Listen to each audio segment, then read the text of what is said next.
The Stage Door Show, celebrating the independent artist. With your host, Dave Hondel. Hi, everybody, and welcome to the Stage Door Show tonight. This is Dave Hondel. I have a great show for you lined up. I have a couple friends of mine from Hollywood, California, Sonny Dyon and Sonny Jr., a father-son duo that are making some great movies with some very, very big names. So I sat down with them recently, and here's that interview. Enjoy. So excited to see you, Dave. You look great. New York treats you very well. You too. LA's treating you guys well, of course. But Sonny, you know, you're an multi-award winning writer, director, producer, and Sonny Jr., you are a filmmaker, obviously. Get it clear. So, but I just wanted to kind of talk about, you know, you used to be in Florida, and obviously that's where we know each other from when we were in the Orlando area. But, you know, 4 years ago, you moved out to LA to pursue that dream. And, you know, you've done really well for yourself. To talk about that move from Orlando to LA and really how that went, number one. And I'm sure it wasn't as smooth as some people think it might be, but talk about that transition from one coast to the other and how that changed, you know, your career. Yeah, it's a great question. I think that there's a whole big fish, small pond, you know, concept. Not that I was a big fish even in Orlando, because Orlando has a pretty thriving art community. Yeah. You know, and I was a filmmaker in Orlando. We made, you know, a couple of short films there. I've been ramping up. I'm pacing myself. There's the line in Shaun of the Dead where he's like, I still things I want to do with my life. And he says, when? Like, I still have bigger things I want to do. It's never too late. No, that's exactly right. There's no expiration date on a dream. That's what I always say. So, but we knew, you know, I wanted to be an actor involved in arts my entire life. My kids vicariously, you know, through that also, without me pushing it really, they just developed their own love, you know, Sonny particularly for film and filmmaking, and Alex for acting. You know, and our kids acted together, which is really funny for those of you who obviously don't know Dave or Dave's kids maybe. Our children all acted. I directed both of your kids. That's you know right, what I mean? you did. So, like, absolutely. You're amazing, brilliantly talented people. But you know, and I was proud to work with both of them. And Sonny and Alex have both shared the stage. I mean, our Jessica and Alex did solos or did a duet together. I remember at like state finals or whatever in Florida at one point. They were incredible. But anyway, yeah, so it was fait accompli that I was going to eventually move here. Like, there was never a question about it. We lived here in 2000. I got out of the Air Force and we moved from Vegas, and LA ate me up and spit me out. The kids were little. We weren't making any money. And it is a struggle to live here. LA is undefeated. You know, I mean, that's what I always tell everybody. I'm like, the best you can do is hold your own. Like, no one, like, if you have 1 month where you're like, I'm not stressed out about it, that's a W. Yeah. No one walks out of LA like, I kicked LA's ass. Everybody's like, I made it. I did it. Okay. You know, and so when we were in 2000, you know, young, the boys were little and in school, and I just gotten out of the Air Force. We weren't making any money. And I did some improv stuff with John Mangum and Wayne Brady and a dear friend of mine, Tim Cudworth, and made some really good connections then. But there's this whole thing. Oh, it's money. That's what it's called. Money was not very there. important. Yeah, and improv does not pay very well. No, no. And it still doesn't either. So yeah. Yeah, exactly. And so we got to a point where I was just like, weren't going to make it, and I had an offer to do my day job in Chicago, and the money stretched a little bit further, and all my family lives in, you know, we're from Chicago. So we moved, but I plotted and waited. We were eventually coming back to LA. Now my son, Alex, like laid all the groundwork. He moved here when he was 18 years old, just like Jessica moved out, you know, like New York by you. Yep. He was 18 years old, and he was like, I'm going out here by myself and I'm going to do my thing. And he's done great, you know, out here since he's been here. He'd probably say he hasn't, but he really has. He's been, you know, this close on a billion things. You know, he's been right there. Didn't he do a candy commercial? Was it Skittles or? In Orlando. Yeah, that was back in Florida. He did the Airheads. Airheads. That's right. Airheads. That's right. I remember watching that. I think he dove into a pool of Airheads. Yeah. But he moved out here and he got into Groundlings, and he did 2 years at Groundlings, and then he got into Ivana Chubbuck, who's like probably the world's greatest living acting teacher. Yeah. And he was in Ivana Chubbuck's masterclass, and he did all the work, and he did a ton of auditions and everything. And we were eventually going to move, and we just kept weighing it. So, we were young when we got married, my wife and I, and obviously not me and Sonny. And like he moved out. We didn't get married till much. Oh, it's LA. You never know. So, Yeah. These liberals. But Sonny moved out when he was 18. He went to Columbia College in Chicago, which is this funny kind of symmetry. I was supposed to go to Columbia College in Chicago. I grew up in Upper Michigan and was supposed to go to Columbia College. I lived by myself since my sophomore year of high school, and I didn't know what the hell I was doing filling out financial aid paperwork, and I didn't fill it out right. But I didn't know that, and nobody could tell me that I was a dummy, so I didn't know, and I got accepted at Columbia. And then when I went to enroll, they were like, yeah, do you have your check or whatever for enrollment? And I'm like, no, it's all free. I'm poor. I get free college. Look, I'm really look, and I'm very poor. I'm like, and I'm smart, but I'm very poor. And they were like, you are poor, and so poor that you can't go here. And so I was like, I'm going to take a semester off, and that's been 27 years. And it just never, my wife and I got married shortly after that. We had him, and then right after that, we had his brother, and whatever. But it was always the longest. No, that's great. Sonny, Sonny Jr., I just wanted to talk to you about your schoolings. I know after you went to school for being a filmmaker, but how did schooling kind of prepare you for this? Or was this something that you kind of already had in you that you really didn't need schooling for? Talk about the schooling and how that really helped you, or did that kind of help push you along? It's a really interesting question. I love this. Well, I think there's a lot of friendly competition within the family. And I think for a while, I had been kind of denying my own nature a little bit. Like I was always a big film guy.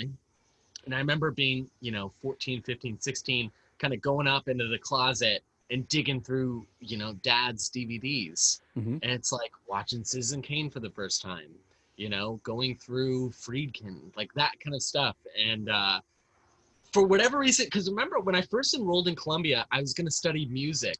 And I don't fucking know anything about music. I wasn't good then. And he was self-taught. Okay. He's selling himself short. I was like, I'm going to be a musician, and I'm going to... next Philip Glass. I'm going to be Philip Glass. I remember I had read something about Kanye West and Kid Cudi, or someone like that. Yeah. They were producing an album, and the way to get into the headspace was they had all these classic science fiction films on the wall in the studio. And I was like, that's a great idea. When I'm going to make my music, I'm going to put these movies on to get myself excited. So I was like, get Reason up on the computer, my little plug-in synthesizer, and I'd put on 2001: A Space Odyssey. And fuck if, 30 minutes go by and I just close the computer and just like, this is it. I'm like 16 years old. So that was the beginning and the end of your music career. Exactly right. Beginning and the end. Well, every filmmaker is probably a failed musician. Maybe. Any filmmaker that was played the trombone. I wanted to rap. Right. And I think that was, you get to a point where you're like, well, I can just put music in movies, so why do I have to make music? But it was interesting because I applied to Columbia and I wanted to be a musician, and then I kind of stopped with the fake, I want to be a musician. I was like, no, of course I want to be a filmmaker. Of course. And originally I just wanted to be a director. And so I applied, I got in the directing program. I went to school just to learn about directing, whatever that's supposed to mean. And of course, first semester, I'm like, well, I don't want to direct this script or that script or that script. So I started writing. And then now, until recently, I feel like the biggest way I've defined myself has been a writer. It's been a complete 180, Well, a caveat to this story, though, is when he and Alex were little, the Sims video games? Oh, yeah, for sure. They would create stories with their Sims characters and then do like a screen record of the video game playing. So they had this thing called like The Swing or something. This is embarrassing. And no, it wasn't though, but it was like this creepy little horror story that they were like 9 and 10 years old, that they did these creepy girl voices and all this shit. And then they played Mama's in them. Yeah. My wife's in them. They did like Dust in the Wind underneath like the song like Kansas. And they were 9 and 10 years old. And I was like, Daddy's a director, right? That's what I want to do. You know, and right. Yeah, fuck all that. We don't really care what you want to do. It's not about you, Dad. Yeah, exactly. Very true. The Swing is a great film. Oh, I'm sure it is. Great I always look at my first one too, and I have to shut it off right away. But you have to start somewhere, and you have to have like a measuring stick from there to here. So I always look at my first one, going, "Oh man, I came a long way." We'll slap it on like the DVD commentary someday. Yeah, exactly. So how do you guys like working together? I mean, obviously you're dad and father and son, but how is that dynamic when you're on the set? Because I know if you're directing, regardless of who's in it, in fact, Jessica sometimes can't be with me when I direct because I treat her as like anybody else. But there's no favoritism. But how does it go when you guys, the dynamic working together on a set? Well, it was really interesting because the dynamic on set was kind of no problems at all. And I think the reason that is we've been working on this movie together for 3 years almost. Yeah. So it's like a lot of the headbutting we just got taken care of before, and by the time we arrive on set, like our visions are just in complete lockstep. So I mean, there's a funny story about this. There's one piece of direction, my finest in my career so far, maybe. And it's like we're sitting in the car and it's getting a little big. Well, let me just let me pull it back and then get back. Yeah. So we co-directed this piece, but I also starred in it. Okay, so one of the issues was that you need to have one voice on set. Yeah. You know what I mean? Like, and you know how that works. If there's 5 people in direction, you're like, who the fuck am I listening to? Yeah. So, despite my gigantic ego, I was like, hey, it's better if you're the only voice on set. And he and I were in such lockstep where we agreed on the same things. And I trusted him so implicitly and knew that whatever he was going to say is something we had already talked about a million times. Or if he comes up with something that we hadn't thought about, I trust him that it's going to be great because I know what a good filmmaker he is. Right. And we had internalized the material for literally where it was boring to us. Right. Almost. It was like, man, we just knew it back to front. So in the beginning of it, there was like a couple of, so our cinematographer for this, our DP for this is this guy named Jon Heder. Mm-hmm. Jon Heder legitimately has more credits than anybody in the history of Hollywood. He shot Jaws. He shot Boogie Nights. He shot like, and he was like Steadicam. He's a big time Steadicam op. Yeah, he's doing additional photography and stuff like that. But he's a genius. Yeah, he's one of the best Steadicam operators and moving camera operators in the history of Hollywood, if not the most famous. Mm-hmm. Right. And so he's got something like 900 IMDb credits. Interestingly enough, the most credited actor of IMDb is Eric Roberts, who was also in this with us, which is, so we have these two, the stars aligned. Yeah, right.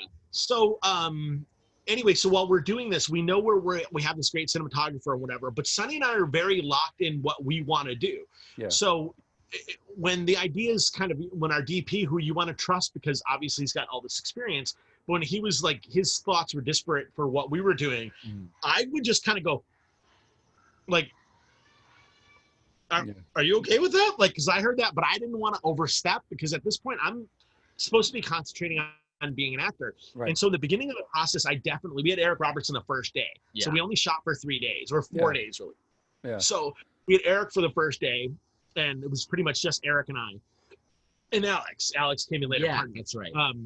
And so Alex is Sonny Jr.'s brother and Sonny's other son. So. Yeah, sorry about that. Yeah, so Alex has a part in this as well. And so it was just the 3 of us in that first day.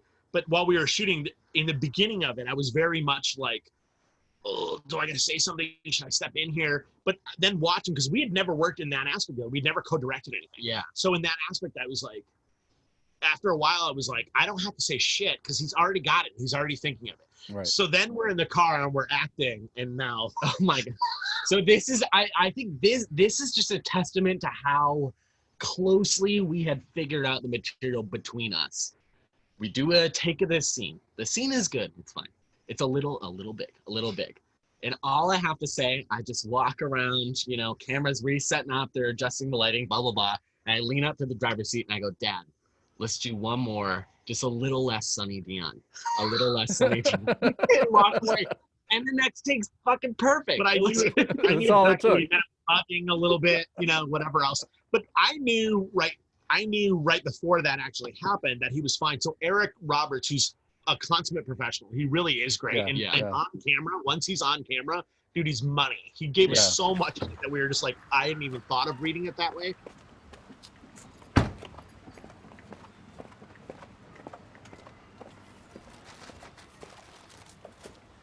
My name's Preston Forchana, and I'm a private dick. I know, right? We still exist. I mean, who knew? But it is getting harder and harder. Fortunately, I learned from the best, my old man. My pops taught me 3 simple rules to survive in this game. Rule number 1, smile. It's a classic de-escalation tool. If you're smiling, it looks like everything is gonna be just fine. Rule number 2, write shit down. Write shit down. No matter how old you are, the memory isn't perfect. Plus, when you write shit down, it looks like it matters, and people take you seriously. Exactly. And rule number 3, don't fuck Nancy. Who's Nancy? Yeah, you know who Nancy is. Everyone knows who Nancy is. Other than that, I kick it old school. I wear a suit. I read the papers. You drink on the job. I drink on the... All right, let's not start with that. I told you, I drink to stay sharp. Well, Razor's Edge, you might want to take another pull. Your ladies' friend been in there a few minutes, and my guess is they're not having a book club. You're right. Time to do some work. Need my tools, my camera, my notepad, and of course, my piece. Are you really going to take that piece? It's a love shack, not an armed encampment. All right. Atta boy. Go get him, kid. Thanks, Pop. You know, I was thinking...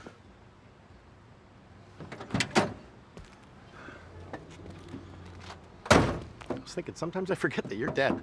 Yeah. But he is definitely someone who likes to screw around and play a little bit. Yeah. And on a big set, when you have tons of money, it's a lot easier to do that. On a small indie film with no permits, shooting in the middle of Hollywood, we don't really have a lot of time for that. So he kept, when Sonny was trying to do clapboard, you know, he's trying to slate.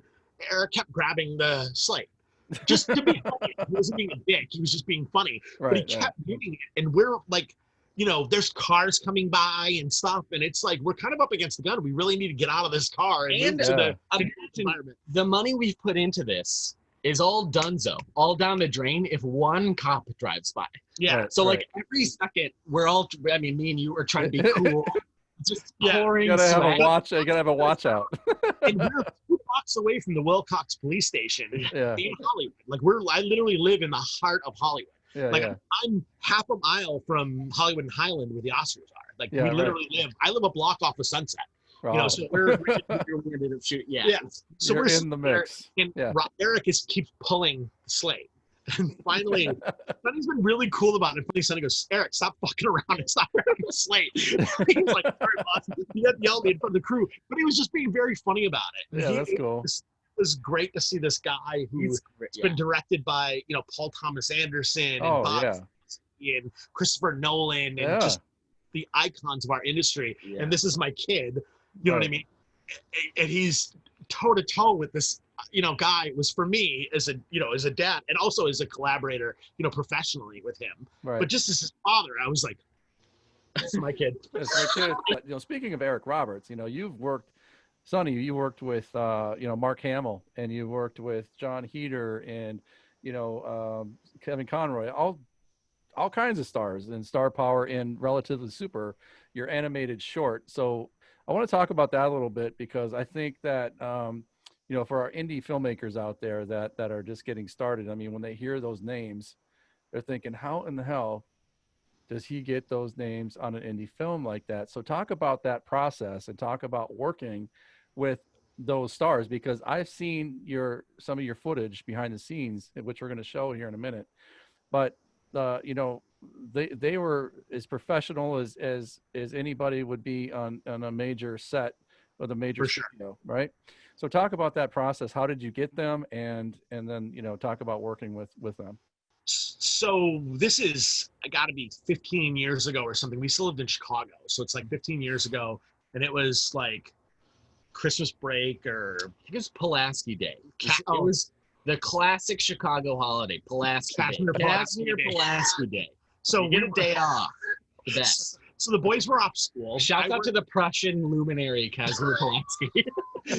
So the boys were off school, and I worked from home already at the time. I owned a small AV company, and I took the kids to like it was like Olive Garden or I know this. It was Applebee's. it was Applebee's Because they had the 2-for-1. The 2-for-1.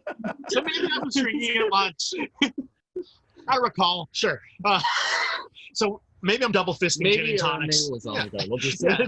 Either way, but we went there and they had the TVs on because it's the middle of the day, and so instead of like music or whatever playing, we were sitting near the bar, just because that was where seating was, not because of double.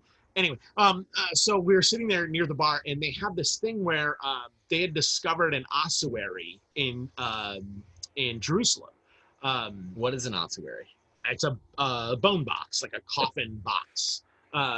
So and the carved in the front of this ossuary was, "Here lies James, son of Joseph, brother to Jesus." The implication that this is Jimmy Christ. This is like Jesus' brother James, right? And they really believed this. They found out later that the brother to Jesus was added like 300 years after the son of James stuff, so that it's probably just some random Jerusalem dude, but it's not actually Jimmy Christ. Yeah. So we were sitting there. Christ we're not is probably a common given name. Yeah. Right. Brian Yeah. Christ, Ricky, Billy Joe, Jimmy. So we're not very religious, but like Sonny leans into me, and I'm like, wow, this is incredible. And I was raised Catholic. Yeah. And he leans into me, and he's like, "Dad, Jesus is real?" And I was like, "Well, historically, for sure." You know what I mean? I'm like, "Yeah, he's historically a real person, absolutely." And he or Alex were like, "God, it would be so great being Jesus's brother." And as a good father, I should have been like, "It sure would," but I was like, "Really? That would have sucked." And they're like, "What are you talking about?" I'm like, you're at your birthday party and you're doing the thumb trick. Well, Jesus is walking on water. You're sitting on the beach. I said, I'm like, you're doing the thumb trick for the cute little Palestinian girl, and she's like, "I think your brother just walked across the pool." And then the boys were like, "Yeah," and you're like, "Oh, do you want one of my fruit roll-ups?" And they're like, your brother has fruit by the yard, And he said, and we're like just cracking up. Yeah. And one of the boys were like, "Dad, you should write that as your next movie." And I was like, the thing is, religion is a very sacred thing, and some people have no sense of humor about it. Even if you're not malignant about it, and I would not ever. It's not my nature. Right. Dark to be dark. You know what I mean? Yeah, I get Even that. though there's a lot of humor in that, I'm just like, I just don't want to fight with people that are offended by it. Right. Yeah. But I was like, but the concept of sibling rivalry is ubiquitous. Right. And so I think we had a conversation about like, what if you were Ben Franklin's brother? Yeah. But we were like, eh. And then all of a sudden I was like, oh my God, what if you were Superman's brother, but you were like Randy Quaid, and you could run kind of fast for a guy your age? Yeah. And so that's how it started. And then we started just kind of doing this whole thing. So anyway, as it developed, originally I wrote a feature film for it. Mm-hmm. And it's the worst script I ever wrote. It's really formulaic and really, I hate that script, but it's real, but it had some stuff to it. There were some things in it that were good. Yeah. And a mutual friend of ours, George Perez, comic book legend, head of the Teen Titans and everything else, and just one of the most swell guys. Iconic. And he's a great guy. Iconic. Yeah. He's just a beautiful man. I love George. Yep. I had talked to him about it at one of the plays at Moonlight, and I was like, "Hey, George, I got this idea," and he's like, "I think that's great." And we had a meeting about it, and he said, "Why don't you think about doing it animated?" Because I was going to do a live action thing, or I was going to try to pitch it as live action. Right. So I was like, okay, all right. I have an issue with this because I can barely write my own name. So like I can't draw Stickman. You know what I mean? Like they're like, why does he have one leg? And I'm like, oh, damn. I'm horrible. So, but I was like, it's a great idea. Let's do that. And so I don't know. I was like, let's try to figure out how to do it and whatever else. And then George was like, why don't you just do like a sizzle reel or a proof of concept or something for it? Then you could pitch it and try to get funding for animations. Animations are expensive. Yeah. And so I asked George, and George agreed to design all of my characters. So he and I met several times, and I would tell him what I saw in my mind. I'd be like, oh, he's got like yellow and green stripes, and he's like, you know, his wings are like see-through, and I would tell him, you know, he's like the Hulk, but he's got glasses, and his head is small, and he looks baby Huey, and I would tell him all these things, and then like he was George. You knew right away, yeah. He would sketch these things out, and I'm like, oh my God, that's exactly, you know, what I would draw if I had any talent whatsoever, you know. So anyway, so good advice for anyone listening: just meet a legend and have them work for you for free. That's it. That's all you got to do. I mean, what's so hard about really that simple. You too can have a non-working animated TV show. So anyway, I met somebody else. This girl, Tara Cardinal, who's an actress from Orlando who lives out here as well. Yeah. And Tara read it, loved it, and I was like, hey, why don't you read this character? And she's like, sure. So I cast her. I'm really excited about this project. It was so much fun recording it. And of course, I had the best character. Thank you, Sonny, for writing me the best character. She's like, hey, I just did a movie with Michael Dorn, and Michael loves George. Do you want me to put a word in for him? Because he'd be great as this character. And I was like, that'd be great. Absolutely. So then she introduced me to Michael Dorn. He's kind of a Professor X kind of character. Like later on, as the series develops, he becomes more of a mentor, and he starts kind of leading them, and he starts like kind of becomes more of a mentor character for them. It's like what's the name? Xavier on X-Men. Yeah, Professor X, exactly. Yeah. So then now I've got her and Michael Dorn, and then George's art. So then what I did is I leveraged it. I took that, and then the guy Dean Cudworth I'd mentioned earlier is one of my best friends. One of the great, like if you IMDb Dean Cudworth, he's been in everything you've ever seen. Hey, how are you? Good to see you, Dean Cudworth. Mr. Wonder, Marv Clarkson here. As you can see, I'm a little busy. Don't be offended. We all do it. But look, I have to tell you, in all seriousness, we had an amazing time working on Relatively Super, and so excited to see what's going to happen, not just in this episode, the future episodes, and man, I am so honored to be part of this cast and crew. So just he's like my brother. He's a dear friend of mine, and you know, so I cast Dean in it, and he lived here, and Dean's kids went to school with Jon Heder's kids. Okay. And so he was like, he had talked to me multiple times about it. I'm like, hey, why don't you say something to Jon Heder for me? Yeah, you know, and he's like, I don't know, man. And he's like, I don't want to be like that guy. I'm like, well, everyone wants to work. Right. And everybody likes a good idea. So why don't you just mention the idea and be like, oh, hey, I know you like comic books, because he's not shy about that. Right. You can be like, my friend is creating a series. And so he did, and Jon Heder signed up. I mean, before he became huge, he was like a scrawny little guy. And just this poor guy just goes from like, okay, now he can beat up but he can't almost have a physical relation. I mean, he's gigantic. Yeah. And he's like a ball of like. And then we had, and I had called him and left a message. And then I remember I sat and waited for like 45 minutes, and you know, he didn't call me immediately back. You're like, oh no, he's not gonna do it. I'm going to Publix, you know. So I like went to Publix and grabbed like a pub sub or something, and which is Ralph's for all you people on the West Coast. So I and I came back, and there's a voicemail, and the voicemail's like, hey, Sonny, it's Jon Heder, and I heard about your thing from Dean, and it sounds really cool. Call me. So I was like, oh my God. So I called him, and he was at a funeral that day. I shit you not. So I'm like, oh my God, I'm so sorry. Call me back another day. He's like, no, it's okay. He was so great. And I was like, listen, this is the story. This is your character. And he's like, I'd love to do it. And I'm like, oh my God. So I got Jon Heder. Well, then we had a guy, I'll leave him out of this because I don't want to make it weird, but we had this very famous improvisational actor in Hollywood that Dean and I had worked with, and he kept saying he was going to do it, but then wouldn't reply, and then I just never got an answer. And Dean was like, well, just let's go for somebody else. I've got these friends that own a loop group, or that are part of a loop group, which is like a voiceover group or whatever. Sure. And he's like, let me get their agent guy on the phone, and I'll have him call you. So he called me up, and he's like, what are you looking for? I'm like, so I'm looking for an African-American actor, strong voice to play this role. And he's like, well, do you know who Gary Anthony Williams is? And I'm like, is that like Uncle Ruckus from the Boondocks? He's like, yeah. I'm like, I love that guy. He's like, I could probably get him to read it. And he's like, do you know who Keegan-Michael Key is? I'm like, And now Key and Peele wasn't. Yeah, it's like you got Right. They weren't big yet. Yeah. It wasn't big yet. Now the kids had watched it, and I hadn't seen it. I have no idea who. Now I'm not in the slightest way whatsoever unhappy that I got Gary Anthony Williams. Spoiler alert. Right. In the slightest way whatsoever, because Gary Williams is amazing. He's so good. It's perfect for the role. But I didn't know the lesson later. I think. Yeah, exactly. Yeah.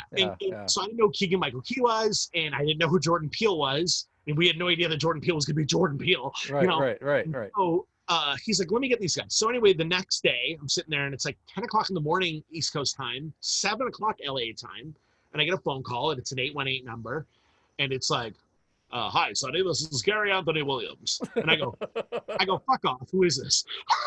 That was like one of my friends screwing with me. He goes, it's Gary Anthony Williams. And I'm like, are you shitting me? I'm like, oh my God, I'm a huge fan. And he's like, because that's Sarah. Hi, this is Gary Anthony Williams. I'm currently driving an automobile. No, not because I saw Matthew McConaughey driving an automobile. No, I was driving long before Matthew ever imagined driving. And he's just amazing. And, we talked. I sent him the script, and he came back and said, hey, I think this is really funny. I love the material. I want to do it. And I'm like, all right, you're in. Cool, man. We did it. Yeah. It's already sold. Half an hour goes by. My phone rings again. It's a 310 area code. I know it's LA. I pick it up. Hey, man, what's up? I'm like, yeah, this is Sonny Chico Films. And he's like, yeah, this is Keegan Michael Key. And I was like, oh, hey. Now I'm not as dumb. I'm like, oh, hey, and he's like, hey, my guy Chris had reached out to me about your project, Relatively Super. It sounds really fun. I'd love to read it. And I'm like, oh, man, here's the thing. I already cast Gary Anthony Williams in the part. He goes, fuck Gary Anthony Williams. And I'm like, oh, man. He goes, no, I'm just kidding. He's like, I love Gary. He's like, Gary's the best. He's great. I love it. Maybe we could work together. And I'm like, oh, my God, I'd love to work. That'd be amazing, right? Yeah. So then, half an hour goes by, phone rings again, another 310 area code, I pick it up, it's Jordan Peele. Jordan Peele's like, hey, I read the thing, and I'm like, I already cast it. You tell me you cast Keegan Michael Peele. Thank you. And I go, no, I cast Gary Anthony Williams. He goes, fuck Gary Anthony Williams. But then he goes, no, I'm just kidding, Gary's great. And I'm like, yeah, I actually just talked to Key and blah, blah, blah. And he goes, hey, keep us in mind, and I'm like, absolutely. At the time, I just didn't know who they were. Right. And later on, I would have written something for them. I would have just threw them. I would have taken all of the white characters and made them black. Exactly. That's incredible. That's incredible. So I got them, and then the part was I was going to play the quasi lead. But then I was like, I've gotten all these great, talented people to do it. Yeah. I'm nobody. Why don't I try to get somebody better to play my part? So I reached out to Bruce Campbell, and we went back and forth with his agent, and he considered it for a long time, but he eventually passed. This is 6-7 years ago. He was doing Burn Notice, right, Evil Dead movie and whatever. And so he passed, and then I got Michael Biehn, who's for our age, Terminator, Aliens, Abyss, The Rock, the guy's one of the best action actors of all time, and he's just a great actor. Oh yeah, for sure. So I got him to do it, and he signed a contract and was going to do it. And Brian Cox was going to play the role opposite of him, and it's kind of like Batman and Alfred if Batman and Alfred were gay together. Yeah, okay. And it's not like they're funny and dressed; they're just happen to be homosexuals, And so what ended up happening was.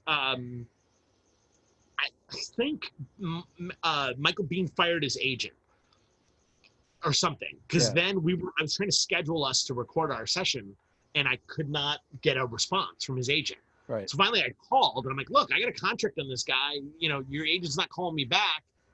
I live in Florida. It's hard for me to come LA and to record you. Right. And they're like, okay, well, his agent's no longer with the company, and Michael's being represented by the head of the company now. Let's have him call you back. And so I'm not disparaging the agent at all, but the agent has no idea what this tiny little voiceover contract that we signed. Sure. Right? Yeah. So, which I'm paying him, way less than what Michael Biehn is worth. But they did agree to it, So he calls me. I'm in a Walgreens, and he's like, so why should Michael do your project? And I'm like, because he signed a contract? I'm like, I've already done the pitching. Yeah, I've already pitched this. Yeah. And I'm like, why are you making me resell myself? Yeah. So in the end, he was like, listen, Michael Biehn is a SAG actor and only does SAG work, and your project isn't SAG. So you either need to make it SAG or I got to pull Michael from this. And I'm like, but I have a contract. And he's like, I understand that, and you can fight me if you want, but I don't know why. This is why the agent doesn't work here anymore. You know, basically was that. And so I went, you know what? Fuck it. If that's the way you are, I don't want to work with you. Right. Exactly. Now, in hindsight, thinking now, we ended up making the project SAG anyway, because after Michael Biehn dropped out, I cast myself in it again, and I recorded the voiceover stuff.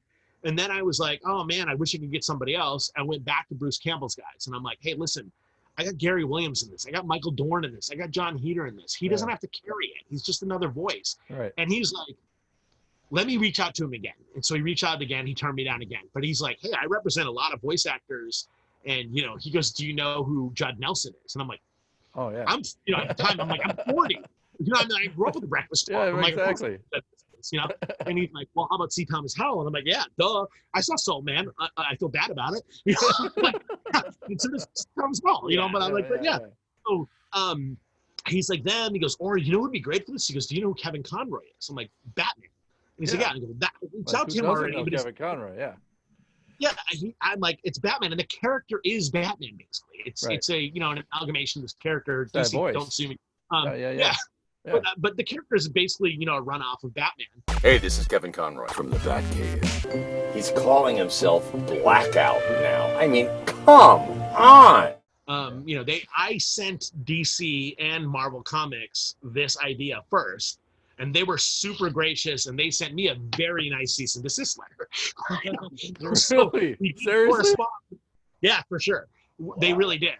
They both sent me you're not allowed to use our characters in any way whatsoever. Because originally we wanted this to be as part of that universe. Right. But like Roger Rabbit. Remember how Roger Rabbit had like Bugs Bunny and also Disney characters in it? Exactly. I wanted to right. like that with DCN. Anyway, so they both declined, and Kevin's in. I'm like, I definitely reached out to Kevin before, and they turned it down. So I go and look through my emails, and I find out, I'm like, I reached out to this Teresa lady. Goes, oh, Teresa is his live action agent. So that's why she's not going to have him do a movie for X amount of dollars. Yeah. But for voiceover, it's a totally different rate. Let me reach out to him. Yeah. So he reaches out to Kevin Conroy. Kevin and I talk on the phone. Kevin says, I love the script. I want to do it. And the next day, or that night when Kevin signs on, my wife is like, I don't know who Kevin Conroy is. I'm like, he's the voice of Batman from Batman, the animated series, and all the video games and stuff. I'm like, you know, he's the quintessential Batman. And so I show her this video from Comic-Con, and it's him and Mark Hamill on a panel. And so 100% correct, you know, props to my wife. She goes, you should get Mark Hamill to play because Brian Cox dropped out too. Yeah. So she's like, get Mark Hamill to play the Brian Cox character. And I go, okay, yeah, I'm going to get Mark Hamill in my little animated series. Okay, Sharon. You know, I'm like, yeah. She goes, well, how did you get everybody else? And this is the lesson. She's like, how did you get everybody else? And I said, I asked. Yeah. And she's like, just ask. Well, I ended up researching in Mark's agent, or it was, I don't know if it still is, but it's Natanya Rose from ICM, and that's Gary Williams' agent too, International Creative Management. Yeah. And she's great. She was awesome, and she was great getting Gary. And when Gary signed on to do this, I didn't negotiate with her. She was awesome. And then when I reached out about Mark, she's like, I don't know, you know, like it's great that you got Gary, and you know, you're nobody, and it's amazing you've gotten all these people. I don't know how you did it. Now you're pushing your luck. Yeah, she's like, Mark might be a taller order, you know. She's not rude about it, but very like, you know. Yeah. And she goes, I'll tell you this right now, Mark won't even consider it if you're not SAG. She's like, he won't even look at it. So I was like, all right. So then I went and I got a SAG contract, and we did it under SAG. So anyway, I know Kevin Conroy is friends, so I was like, yeah, we reached out to Mark Hamill, your buddy, and we tried to get him to do it. And he's like, oh, to play Albert? And I'm like, yeah. He goes, oh my God, so Mark and I would be lovers? I'm like, yeah. He goes, we have to make that happen. I'm like, well, you can help. You know, so I think Kevin called him and greased the wheels for us. Right. And we ended up recording Kevin Conroy at Avatar Studios, the I've been there. Absolutely. Yep. Brilliant, incredible place. Yeah. But yeah, so I reached out to Mark, and Mark said he was, you know, they waited. And then finally, I got an email. We were going to see a play actually at Moonlight, and Tom's play was One Flew Over the Cuckoo's Nest. Oh, okay. And we were at that little wine bar, and I get an email, and it says the you know, topic of the email just literally said Mark is in, and I went, no way. And I looked at it. Yeah, you had to look at it again. And you know, we were like, I was crying. I was like, I can't believe, you know, I mean, I'm 47 years old. You know, I mean, I saw Star Wars 1,000 times before I was 10. You know what I mean? Like, I love Mark Hamill. he was incredible to work with. Yeah. Like he was, you'll see in some of these clips. Taking this job, he and Wade went to college together and were But friends. he's sort of an ex-tough guy then. He is, yeah. So that's a little more gruff. Yeah. All right, well, let's just get I'll give you several variations and we'll see what you like. Awesome. Speak of the devil. I'll let him in.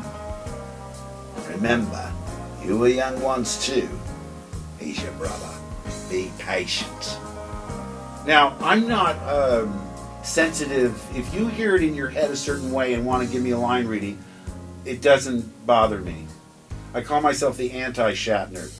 But he was, he didn't have a huge part, you know, but we booked an hour and we were at a studio in Santa Monica, and he just couldn't have been nicer, couldn't have been more giving as an actor. I want you to be happy, and whatever you want is what I want to give you. It was so incredible. And so I literally was like, okay, it's this. And he's like, oh, I got it. So you're, oh. And then he did it, and I'm just like, oh my God. And it was just, I you know, they say don't meet your heroes. I say bullshit, because he was incredible. He couldn't have been more accommodating and nice. And all of them, Michael Dorn was great. I mean, I don't want to like act like I'm blowing smoke up their asses. This is 6 years ago, and Relatively Super is in development hell right now. We're struggling to try to get it off the ground, which is why we. But the same tenets of how you attacked producing that are things that have helped us in this too, which is like, if there's any advice to give, if we're in any place to give advice, which I don't know if we are, but of course you are, absolutely. Get an IMDb Pro account and just ask. Yeah. Because these people want to make stuff that's good. Yeah. They want new material. You know, I can't even imagine being an actor that's being presented something that's like, we wrote this for you. Right. And that has been our experience over, 2 projects, being like, hey, Eric, we wrote this for you. We love you. Yeah. And it's an instant yes. I got called within an hour. I mean, it took like a couple of weeks with Mark Hamill, but we're not talking about, like, I'm not going to get into the financial part of it. But it wasn't a huge offer. And you know what I mean? It was that he connected with the material. Yeah. And it was for an hour of his time. Right. And he loves, obviously, when we're talking about the promise of the series, not for the pilot, you know what I mean? The pilot hasn't quite gotten off the ground because apparently an animated series needs animation. These guys are like, we'd love to see art. Or you could do like the South Park, version of animation. The old South Park. On the docket. That's on the docket, yeah, or at least their marketing strategy. Hey, honestly, think about it. Think about how big it is. South Park has been and still continues to be. And incredible. I mean, that kind of animation, I think, is great. It's really about the story. The whole point here is it doesn't have to look the sexiest. It doesn't have to be a blockbuster looking. It's like anything else, like even a movie. Like a film, if you have a good story, people are going to listen to it and people are going to watch it. That's the way I feel. Sonny Jr., I want to ask you about, now that you're out of film school and you're doing, films in Hollywood, during school, I don't know how this was taught or, the history of film itself or going to digital, because I know the medium has really kind of changed over to digital, even on a big scale, I think. So talk about that transition from film. Ongoing debate between us. Yeah, no, that's fine. But I wanted to talk to you because do they teach that in school, the transition and going to digital, and how is that like looked upon in the film industry? Yeah, well, that's a great question. I kind of straddled the 2 eras. So my class was the last, like when I went freshman year, I was taught on 16 millimeter. Okay. We did 4 projects. They gave us film and we shot on film, and that was all I learned on. So I went to community college and then transferred to Columbia. I wasn't a very good student. I would blow class and just go watch movies. He went to community college when he was in high school. Yeah. He had his master's degree before he graduated high school. There you go. Right. Proud dad. That's good. Still, though, I got lucky when I did, because we did still learn on film. And I mean, in Guts, we most recently shot a proof of concept, and a large segment of that is shot on 16 millimeter. We shot on both mediums. Yeah, I would not be able to do that without what I learned. What did we shoot on Red Gemini and then on 16? It was like an F-22. What is? It was a Sony. Yeah, Sony, and then the RE SR3. Right. But to answer your question, I hope they don't get mad at me for this. But when I was there, the idea was we are doomed. Nothing's ever going to be made on film again. Learn it while you can. This is a lost art form. Treasure the information you learn here because you're fucked. And it sounds a little gloomy, but that was kind of what they told us about. They're like, there will be no movies made on film by the time you're out of school. And I'm happy to report that that's not true. The reports of my demise are greatly exaggerated. Yeah, exactly. But let me ask Go ahead. this. Let me ask this because, you know, with that being said, you know, I don't know, correct me if I'm wrong, because I always shot in digital, but isn't it a lot less expensive for your project to shoot in digital where you can, you know, because film processing itself is, you know, half of most people's budget when it comes to processing and dailies and just the film that's wasted during the film. Quantity thing, though. Right. So like if you're shooting a short like us, so the short that we just did, there's a segment in it that's like a flashback or a dream sequence, and we want to do an aspect ratio change, and we wanted to do a medium change. So basically, we shot the rest of the stuff in standard what 137. Well, we shot the rest of the movies on 185, or 16 by 9 with full crop to 185, and then we shot on Super 16, which natively comes out to 166, right? Which we cropped to 133. So it's slightly square. Sure. Yeah, this is where your viewers tune out. Yeah, but so basically, for those of you listening at home not watching, it basically means the difference between a widescreen format means you have color, or you have the bars on the bottom, the black bars on the bottom. In a 4:3 image or a square image like 133, you have the bars on the sides, which they're a lot of times referred to as pillars. Yeah. So we had pillar bars on our thing, but it was a choice to do a format change because this is a dream sequence and we wanted it to be that way. Well, also, there's the native format of 16mm film is different from digital. Sure. And so any of those differences between, you know, the difference in color, the dynamic range, the frame size, all of those things were like, let's just lean into that rather than trying to blend it. From a cost standpoint, though, for us, the film portion of it, which was basically 1/3 or 1/4 of the finished project that we were doing, probably cost more than the other parts of the project. Just the camera rental and the film and the film processing stuff. But that's hard because this is my answer. We shot more stuff. It would have almost equaled out. Yeah, my answer to the question is it's a question of scale. So when you are on a feature film, the difference between digital and film is completely negligible. If you are starting out, which I'm sad to say because I don't want this to be true, but it's going to be cheaper to shoot your film on digital than it is on 16mm. Exactly. That fucking sucks, but it's true. But if you have the money for a feature you're literally talking about thousands of dollars, not hundreds of thousands or millions of dollars. It's you know, it costs like $900 or something to do 16 minutes of footage, something like that. Something like it's less than $1,000 to do like 16 minutes of footage processing. And we went to Photochem LA, which by the way, oh my God, incredible. Best in the business. Legendary and everything else. But they ask you every question. They're asking you what your temperature was. You have to do a whole report on each reel. Yeah. Which you don't do for digital because digital is so forgiving. That's the thing. Digital is, and this is where I think your question of cost comes back in too, is it may be cheaper to take a fucking Canon 5D or something and shoot a 15-minute movie. Then you gotta, you know, color it and do all that stuff to make it look good. Film just looks good. Yeah. If you get the exposure right, if you focus, it just looks Even good. the flat stuff that we shot that hasn't been colored at all, it just looks incredible. It just looks so richer and it really, and he and I, there's a great documentary called Side by Side, which Keanu Reeves is the narrator for. It's incredible. And he and I had this conversation before because as an independent filmmaker, I'm like, I can't afford to shoot on film. Yeah. You know what I mean? I can't do a 20-minute short and I'm paying half my budget to film and film processing. But he is, you know, a traditionalist and, you know, loves older movies and everything else, which is funny because, you know, my kid, you think I'd be the other way, but, you know, he's very traditionalist in that aspect. And we've had these debates and fights about it over and over again.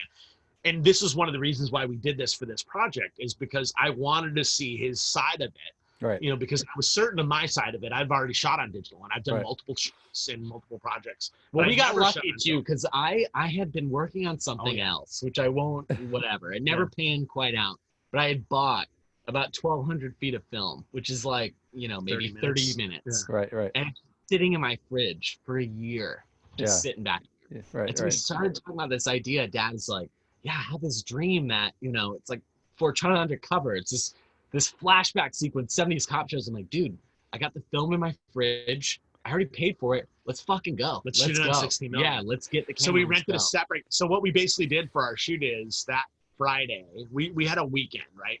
And we're like, that Friday, we're going to rent this car. There's this car that Preston Fortuna, my character, drives. Like, he's this old school detective, like, trapped out of time, right? I mean, not really legitimately, but you could see him falling into the bogey. It's the Rip Van Marlowe thing, you know? Right. Philip Marlowe gets encased in ice for 100 years and wakes up, and he's in California in 2020. And he's like, or 2020. And he's like, what the fuck is happening? I channeled my Elliot Gould, you know, from the Long Goodbye. And, you know, like, it definitely is homage, you know, of the great noir-y detective things, but there's a lot more humor in it, like Kiss Kiss Bang Bang, or, you know, something Shane Black would have written. Right. But so we wanted to do this straight narrative piece, which we wrote together, that's about this detective on a job, and it's basically he's catching these people having an affair, you know, like what most detectives, that's their job. You catch some chick beating on her old man, and you show him pictures, and you get paid, and it's gross and disgusting, and that's your job, you know. And so we wanted to do that, so we wrote this narrative piece that's that. And then at one point he gets punched out, and it goes to dark, and then when he comes up, there's this thing. And so, you know, without giving too much of it away, but I was like, I thought about this thing. What if when Preston gets knocked out, he has this dream of being in a TV show? And I'm like, his dream is like, you know, because he's a detective and he wishes he wasn't this scummy detective. Well, doesn't everybody? I mean, you watch Magnum PI and you think, oh, if you're a private investigator, your That's job what is it is. blowing up drug cartels in Hawaii. Not like, oh, I'm catching some chick fucking her trainer. You know? Yeah. It's just kept running Ferrari. You know what I mean? Right. You're like, that's it. You know, I'm teaching swim lessons.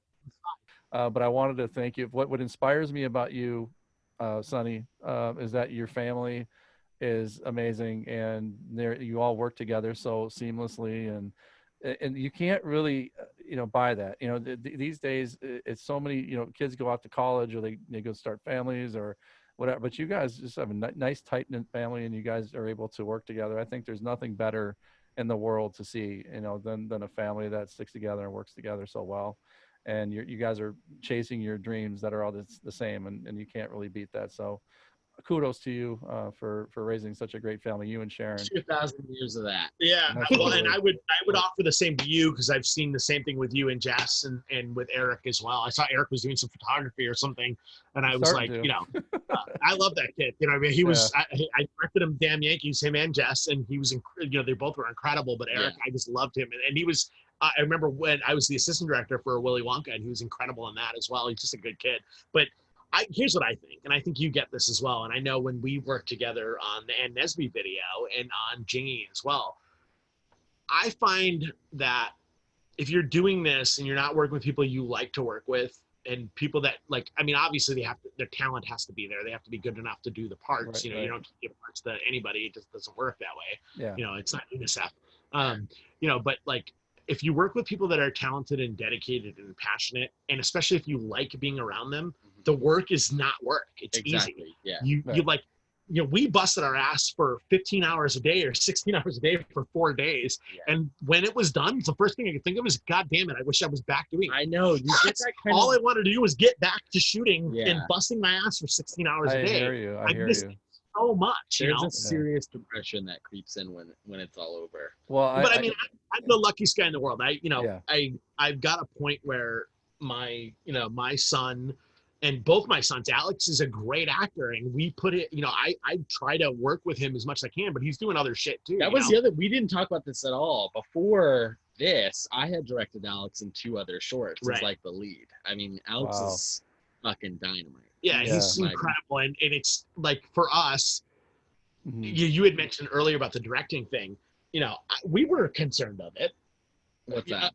Concerned about it. Like I was definitely working together. Yeah, working together, how it worked, and if we were going to be like, I'm big, I'm a lot, you know what I mean? Like, and this is my kid, and at some point, is he going to be like, you know, oh, shit, my dad's fucking up. I don't know how to say this to him, and we had to have a conversation about it where I was like, no, you're the director, I'm just an actor. Treat me like every other actor. So for him to be like, less Sonny Dyon, bring it down, was the great note, and that's all I needed. And we did the same thing with Alex when we directed stuff with Alex, and I've directed Alex. Actually, Alex was in Damn Yankees and Willy Wonka as well, with your kids. But when I directed Alex, I just treated him like any other actor. I didn't hold him to a higher standard or a lower standard, just the standard I hold any actor to. Give me your best. That's it. That's all I asked for. And he directed Alex and brought out some, Alex is he's somebody that just, he's already thought of 15 different ways to say the line. I'll say this about Alex. Working with Alex is like having the keys to a really nice car. It just, it's gonna work. It's gonna run well, right? Wherever you want with it. He is just incredible. And the same thing with you. If you can get past the awkwardness of maybe working with family, you have a leg up already. Yeah. It's like I've already had the worst fight I'm ever gonna have in my life with my dad. 10 years ago or something. Like we're just making a movie now. So at least I don't have to dance around any bullshit working with him or working with Alex. Right. And we know that our goal is the same. You know what I mean? And the same thing, like with as a father working with my sons. Yeah. And, one directing me and me directing the other, or vice versa, or whatever else. The goal is to just, on set, is a professional atmosphere that we're all out for. Now, we're not very stodgy, but we are very much structured. So like our set is a professional set. It's not, nimbly. We take lunch when we take lunch, and and when we're shooting, we're shooting. It's not fucking around time. It's time to shoot. Right. Yeah. So I don't have any problem yelling at somebody if I have to, but I'd prefer not to. Right. You know what I mean? I prefer to just be like, hey, let's do this and let's have fun doing it, because we're making movies. Exactly. It's incredible. We're definitely, I think, you would say this too. I think we're like an actor-centric set. Like, we love actors. Obviously, you're acting in this. I love actors. Yeah. You were an actor the best in your past as well. It's the best part of doing this is, when you're getting into movies, the first time you see something huge, you're 7 years old, you go, oh man, Vittorio Storaro really shot the shit out of that one. It never happened. Manny Lubeski. Yeah, exactly. You go, oh, I love Tom Cruise. That's the guy that's on the screen. Yeah. And some people lose that when they make movies, and then some people don't. Yeah, no one watched Jaws, and unfortunately for Ron Vidor, no one watched Jaws and said, God damn, that underwater footage that made the movie. Richard Dreyfuss and the USS Indian scene, that's all you think about. And the mechanical fish never worked. Yeah. The cinematography is fucking amazing, Bruce. but just, it's funny that when you get more into filmmaking, a lot of people tend to kind of forget about the actor for some reason. Right. When that's kind of the thing that got us all in the game. It's about the aesthetics and more than it is the actual content itself, or it's all about balance. I mean, like the stuff that we worked on together. It's gotta be balance. Yeah, for sure. Well, guys, I can't thank you enough. Again, I'm inspired by you guys, and I love seeing, all your social media posts, and you are inspiring as a family. So, I want to thank you, and please say hello to Sharon and Alex for me, and you guys, take care out there in LA during this pandemic. And I can't wait to push your project, your Guts project, when it comes out. And I hope you give me an interview during that time, and we'll once we're really huge, we'll do it again. Say hi to Eric and Jess for me, and Griselda too. I will. Thank you so much. I appreciate it, guys. Have a great night. Thanks, All right. Dave.